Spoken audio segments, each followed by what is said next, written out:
Hey everyone, so what I thought I'd do in this video is show you the inside of a television, because I've opened this up before and you'll be amazed at how little there is in a television. Now the reason I'm doing this is because right now I'm using that because this is broke and my new television is coming tomorrow anyway. So I need to just kind of slide this off and I'll put it over my couch and then we can get the back open. So I've got my television on my couch, and first thing I need to do is get off these grills. This is what attaches the television to my TV stand. So I use a kind of little Allen key thing for that. And then just be a Phillips where I need to get all the screws out. Now there's quite a lot of screws actually. There's like 3 or 4 along the side. There's 4 along the top, same down the bottom. But there's a few kind of other ones along the way, like for these panels you'll see like some sneaky ones around here as well, which don't really become apparent until you try and lift it off and it sticks there, but I should be able to get that off, no problem. So I've got off the grills and I've got off all the screws. If you're ever opening a television yourself, you should find most televisions are quite similar in that they'll have a row of screws around the back panel, but it's the kind of little sneaky ones that throw you off.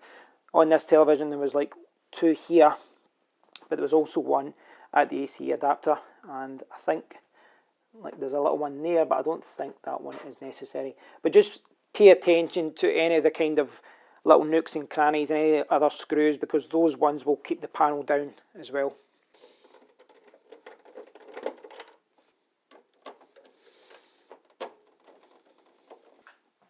So there was 2 other screws that I had to take out there. This central one, and there was 1 here, I think. I don't know if that was already broke. There was 1 there as well.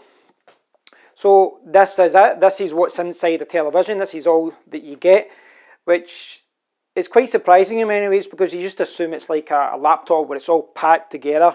But really all you've got is the front screen, at the panel at the front, and at the back you've just basically got 2 motherboards. This is the area where I put on, you insert your SCART, your HDMI, and all your inputs here, and this is what this motherboard controls. I assume this one is what controls the actual screen, and when I was looking at what was causing the problem with this, I was advised to look at the capacitors, and apparently these little things here, the capacitors, can dome out, which means that rather than being flat or indented, they would pop out because they'd blown.